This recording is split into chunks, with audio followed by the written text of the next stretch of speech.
जय Hind. Made easy extend में आप सभी का स्वागत है। आज से हम लोग क्लास 10 के ट्रिग्नोमेट्री चैप्टर को शुरू करने वाले हैं। आज हम लोग एक्सरसाइज 8.1 के एग्जाम्पल क्वेश्चन को सॉल्व करेंगे।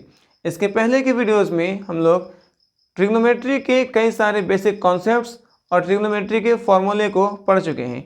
उस वीडियोस में आपको बताया जा चुका है कि किसी भी ट्रिग्नोमेट्री के फॉर्मूले को बिना रटे हुए आप ट्रिक से कैसे आसानी से याद कर सकते हैं। जो इस चैनल में नए हैं वो इंट्रोडक्शन के वीडियोस को देख लें, आपको इस वीडियो को समझने में और आगे आने वाली वीडियोस को समझने में काफ़ी आसानी होगी। आइए हम लोग अपने क्वेश्चन को सॉल्व करते हैं।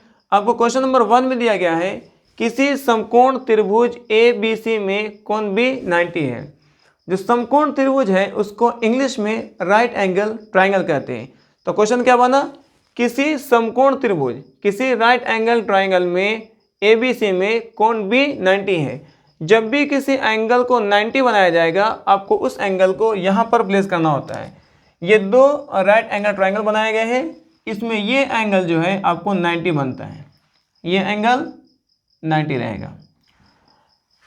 आपको एंगल B 90 बनाना है तो आप यहाँ पर B को 90 के प्लेस पर लिखेंगे। ये B हो गया 90 डिग्री। अब क्या है, ABC में आप B को 90 लिख चुके हैं, A और C लिखना है। तो अब अगर A यहाँ लिखेंगे, A यहाँ पर लिखते हैं तो C को यहाँ पर लिखना होता है, और कोई स्टूडेंट अगर A को यहाँ पर लिखेगा तो C को यहाँ पर लिखना होता है। इस तरीके से सबसे पहले आप राइट एंगल ट्राइंगल का नामकरण करना, नेमिंग करना सीख चुके हैं। अब आपको क्वेश्चन में दिया हुआ है कि AB 3 सेंटीमीटर और BC 4 सेंटीमीटर है।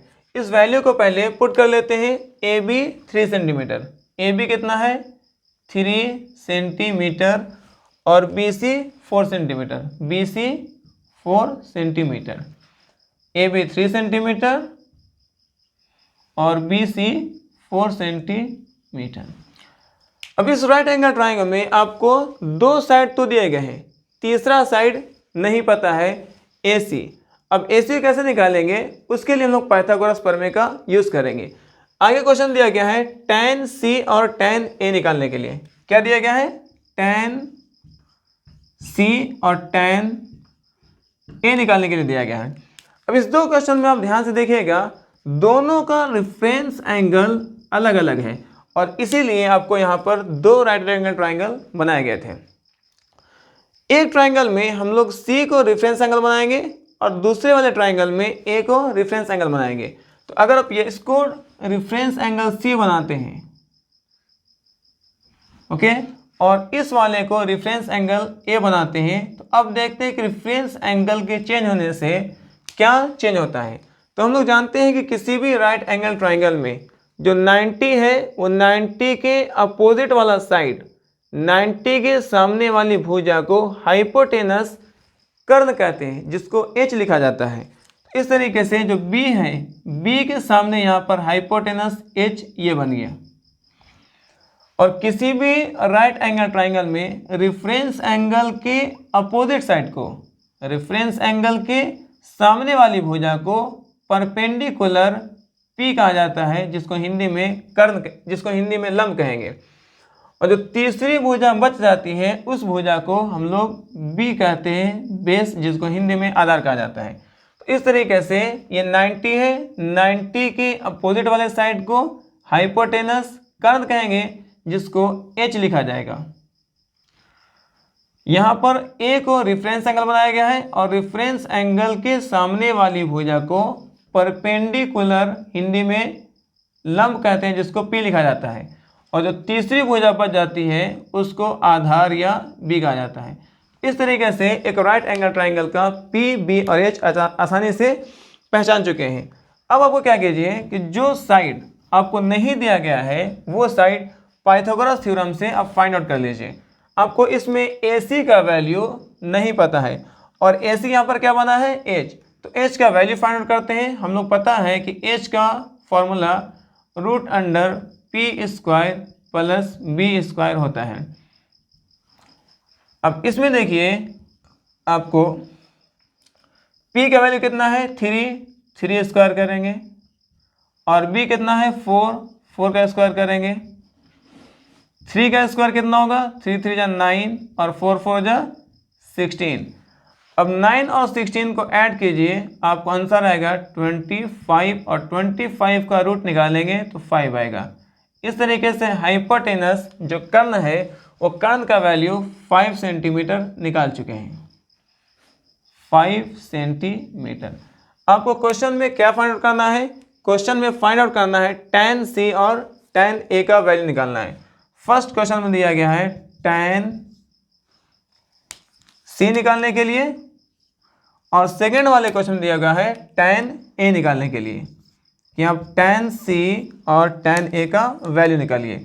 अब यहाँ पर हम लोग देखेंगे कि दो अलग अलग क्वेश्चन में रेफरेंस एंगल अलग अलग है। रेफरेंस एंगल के बदलने से वैल्यू में क्या चेंजेस आते हैं उसको आप ध्यान से देखेंगे। tan C जब बनाएंगे तो इसके लिए कौन सा ट्रायंगल यूज़ करेंगे, जिसमें आप C को रेफरेंस एंगल बनाए थे। तो आपका ये ट्रायंगल है जिसमें रेफरेंस एंगल C बनाया गया था। तो tan C का फॉर्मूला होता है tan थीटा P/B। अब C रेफरेंस एंगल है तो इसके लिए ये ट्रायंगल यूज़ करेंगे जिसमें रेफरेंस एंगल यहाँ पर C लिया गया है, और इस वाले ट्रायंगल में P है 3, आप 3 यूज़ करेंगे, और B है 4 तो 4 यूज़ करेंगे। सेकेंड वाले क्वेश्चन में tan A दिया गया है, A को रेफरेंस एंगल बनाया गया है, और हम लोग इस वाले ट्रायंगल में A को रेफरेंस एंगल बनाए हैं। जब इसको बनाए हैं तो इसको सॉल्व करने टाइम में इस वाले ट्रायंगल का यूज़ करेंगे। tan थीटा P/B होता है, और इस ट्रायंगल में P का वैल्यू 4 है और B का वैल्यू 3 सेंटीमीटर है। आप देख सकते हैं कि दोनों ही tan थीटा का वैल्यू है, लेकिन दोनों में वैल्यू चेंज आ रहा है। चेंज सिर्फ इसलिए आ रहा है कि आपको दोनों क्वेश्चन में रेफरेंस एंगल अलग अलग दिया गया है, इसीलिए जब भी क्वेश्चन को सॉल्व करेंगे तो आप केयरफुली रेफरेंस एंगल देख लेंगे, और रेफरेंस एंगल के अकॉर्डिंग वैल्यू पुट करना होता है।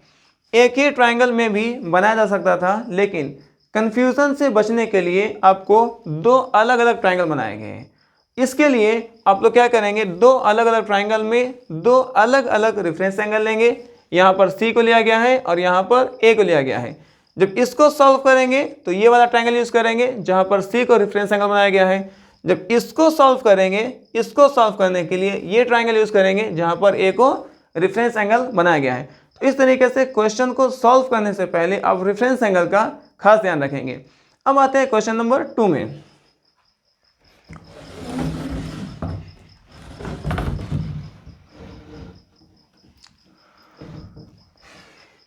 क्वेश्चन नंबर 2 में लिखता है यदि किसी समकोण त्रिभुज को राइट एंगल ट्रायंगल कहते हैं। किसी समकोण त्रिभुज ABC में कोण A 90 डिग्री है, मतलब एक राइट एंगल ट्रायंगल दिया गया है और उस राइट एंगल ट्रायंगल में एंगल A को 90 बनाना है।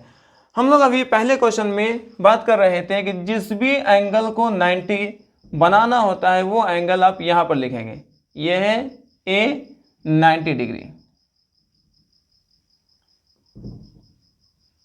ओके, एक समकोण त्रिभुज है, एक राइट एंगल ट्रायंगल है जिसमें ABC में A 90 है, तो A को 90 पर बना दिया गया है। उसके बाद B और C आप कहीं भी लिख सकते हैं। अगर आप B यहाँ पर लिखना चाहते हैं तो C यहाँ लिखना होगा। कोई स्टूडेंट अगर B यहाँ पर लिखना चाहेगा तो C यहाँ पर लिखेगा। ये आपकी मर्जी पर डिपेंड करता है, आराम से किसी भी क्वेश्चन को इस तरीके से सॉल्व कर सकते हैं। AB 5 दिया गया है, AB का value 5 centimetre, BC 13 centimetre, BC यहाँ पर है, इसको यूज़ कीजिए 13 सेंटीमीटर, और AC है 12 सेंटीमीटर, AC बन गया 12 सेंटीमीटर। AB 5, BC 13 और AC 12 सेंटीमीटर। दो ट्रायंगल इसलिए बनाया गया है कि यहाँ पर भी कुछ क्वेश्चंस में आपको B को रेफरेंस एंगल लेना है और कुछ क्वेश्चन में C को रेफरेंस एंगल लेना है। एक ट्रायंगल से भी क्वेश्चन को सॉल्व किया जा सकता है, लेकिन उसमें कन्फ्यूज़न होता है। और अब अभी शुरू में जो आप ट्रिग्नोमेट्री को शुरू में सॉल्व कर रहे हैं, तो कन्फ्यूज़न से बचने के लिए जितना रेफरेंस एंगल लेगा उतना अलग अलग ट्रायंगल बनाइए, और उसके हिसाब से आप वैल्यू को पुट करेंगे। हम लोग क्या करते हैं कि एक ट्राइंगल में बी को रेफरेंस एंगल रखते हैं और दूसरे वाले में सी को रखते हैं।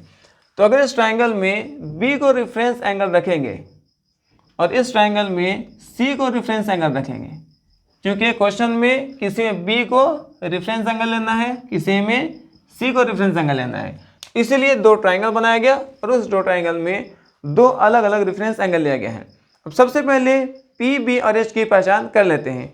हम लोग जानते हैं कि किसी भी राइट एंगल ट्राइंगल में जो 90 है, 90 के अपोजिट वाले साइड, 90 के सामने वाली भुजा को हाइपोटेनस कर्ण कहते हैं, जिसको एच लिखा जाएगा। रेफरेंस एंगल के सामने वाली भुजा, रेफरेंस एंगल के जो अपोजिट साइड हैं उसको परपेंडिकुलर पी कहा जाता है, जिसको हिंदी में लंब कहते हैं। जब तीसरी भुजा बन जाती है उसको बेस या आधार कहते हैं, जिसको बी लिखा जाता है। इस ट्राइंगल में 90 के अपोजिट वाला साइड एच है, यहाँ पर बी को रेफरेंस एंगल लिया गया है और बी का अपोजिट साइड आपको परपेंडिकुलर पी कहलाएगा, क्योंकि रेफरेंस एंगल के अपोजिट वाले साइड को परपेंडिकुलर पी कहते हैं। और जो तीसरी भुजा बच जाती है उसको बेस बी या आधार कहा जाता है। अब क्वेश्चन में आपको सॉल्व करना है, यहाँ पर साइन बी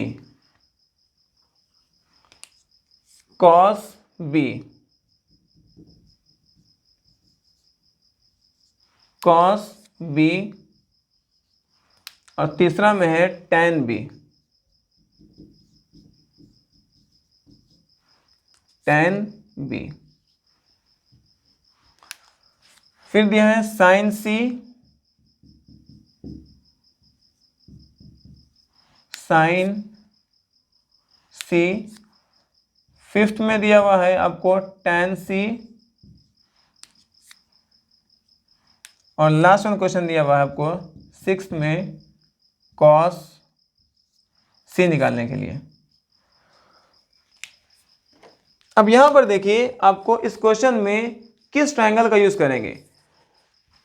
इसमें आपको बी रेफरेंस एंगल है, तो हम लोग ये देखिए कि किस ट्रायंगल में बी को रेफरेंस एंगल बनाया गया है। तो इस वाले ट्रायंगल में बी को रेफरेंस एंगल बनाए हैं, तो इन तीनों क्वेश्चन को सॉल्व करने टाइम अब इस ट्रायंगल का इस्तेमाल करेंगे।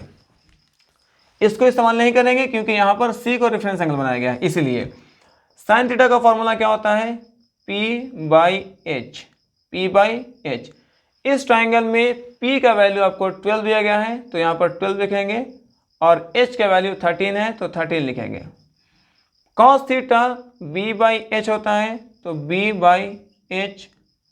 और इस ट्राइंगल में B का वैल्यू 5 है, 5 सेंटीमीटर, और H 13 है, 13 centimetre. tan theta P by B, P by B, और इसमें P है 12 सेंटीमीटर और B है 5 सेंटीमीटर। तो इस तरीके से आपको ये तीन क्वेश्चन सॉल्व हो गए हैं। इसमें दिया है गया है साइन सी, tan सी और कॉस सी का निकालना।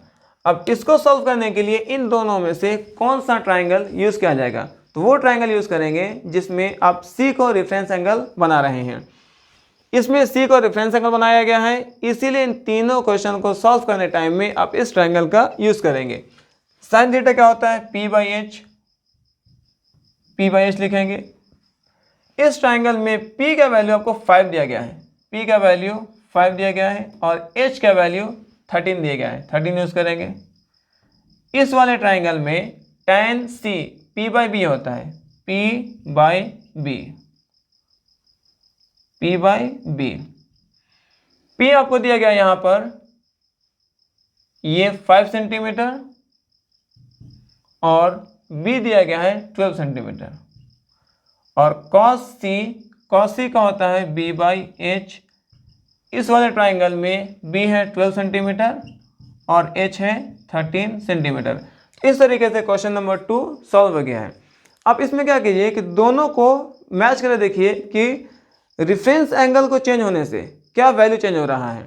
यहाँ पर साइन B और यहाँ पर साइन C, दोनों में रेफरेंस एंगल अलग अलग है। यहाँ पर B को रेफरेंस एंगल बनाया गया है और यहाँ पर C को। रेफरेंस एंगल के बदलने से इसमें 12/13 आया, इसमें 5/13 आया, वैल्यू चेंज कर रहा है।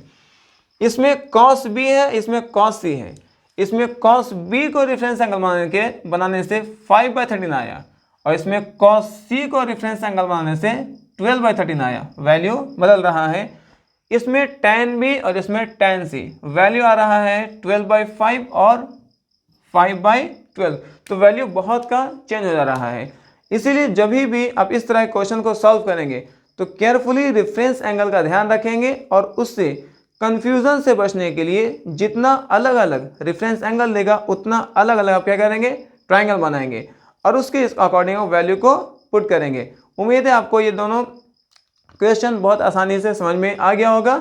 हम लोग इस पार्ट में क्वेश्चन 2 को ही सॉल्व करते हैं, नेक्स्ट वाले पार्ट में क्वेश्चन 3 और क्वेश्चन 4 को सॉल्व करेंगे। हम लोग स्टैंडर्ड फ्रेंड के क्वेश्चन को सॉल्व कर रहे हैं। पहले कंप्लीट ट्रिग्नोमेट्री में स्टैंडर्ड फ्रेंड को कवर किया जाएगा, उसके बाद हम लोग एनसीईआरटी क्वेश्चन को सॉल्व करेंगे। Thank you.